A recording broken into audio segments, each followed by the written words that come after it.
Ben şu anda konteynerde kalıyorum. Varlık her gün yazı gönderiyor. Konteyni boşaltın. Ben konteyner emekli adamım. Konteyni boşaltıp ne yapacağım? Geldim buraya, idareye gönderdiler. İdareye gittim. İdare dediler git bir 940 milyon zulüm parası yatırın. Ben buna zulüm parası diyorum. Yani bu ortak gider diyor da ben daha oturmamışım. Bunun ortak gideri nerede kaldı? Zulüm parası. Bak yeni makbuzumu gönderdim. Makbuzu da çek. Yeni gittim Denizbak'ta bu para yatırım geldim. Şu anda ne doğal gazım var ne bir şey var. Şu anda çoluk çocuklar perişanız. Çevre düzelmesi diyor. Ya çevre düzenlemesinde bana ne? Bak su dışarıda bahçeyi süleyecek su diyor. Bir ay yakındır burada oturuyoruz. Yani şu anda abinin de izah ettiği gibi yani 940 gibi bir küsurat gelmiş. İşte demirbaş çevre düzenlemesi falan da. Yani şimdi sorarlar adama. Yani bir gün kar yağmış.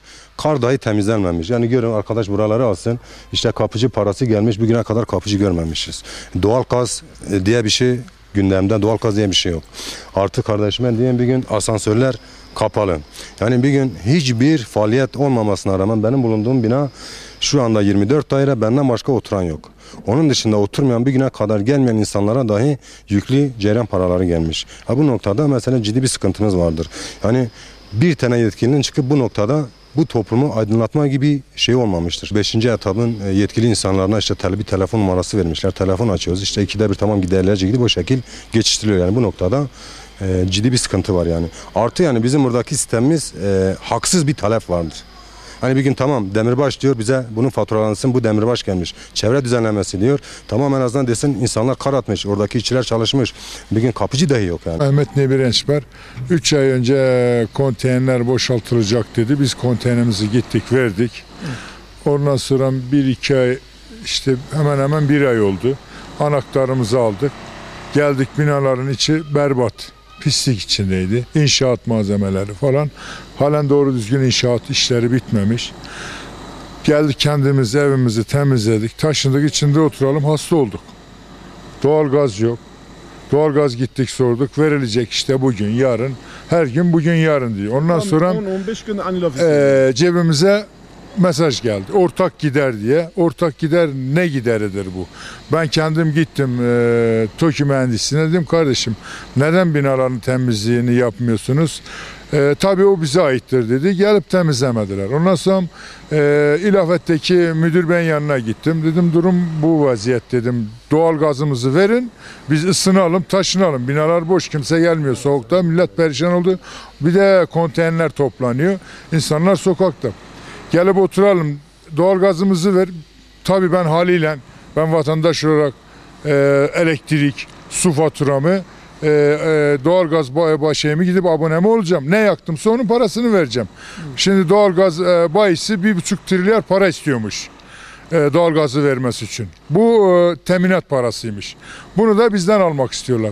2011 yılında Vanlılar olarak bir deprem atlattık. 2012'de de devletin ve Van Valiliğinin depremine uğradık. Buradaki TOKİ sakinleri tamamıyla mağdur durumdadırlar.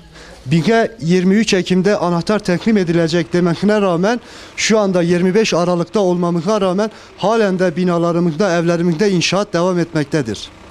Burada birçok konuda sıkıntılarımız olmasına rağmen herhangi bir yetkili bulamıyoruz. Derdimizi anlatacağımız bir yetkili veya valilikten veya bakanlıktan kimseyi bulamıyoruz. Van'ın 4 tane AKP hükümetinin milletvekili olmasına rağmen şu ana kadar TOKİ'de hiç kimse bu milletvekillerini görmedi. Birçok konu hakkında şikayetlerimiz devam etmektedir. Şurada daha TOKİ sakinlerinin %10'unun taşınmamasına rağmen elektriklerin kesileceğine dair tebligat yapılıyor. Kapıcı ortada olmamasına rağmen aylık 45 TL binde kapıcı parası talep ediliyor.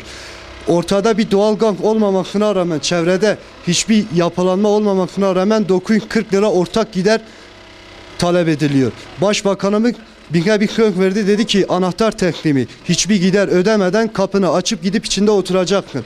Ona rağmen şu anda BİG'de talep edilen 940 bin lira neyin parasıdır? Artı ortada kapıcı olmamasına rağmen 45 lira nasıl talep ediliyor ve bunu imza edecek ortada hiçbir yetkili bulamıyorum. Başbakanımız geldi, anahtarları teslim etti. Teslim edildikten sonra biz 3 ay sonra TOKİ teslimi aldık.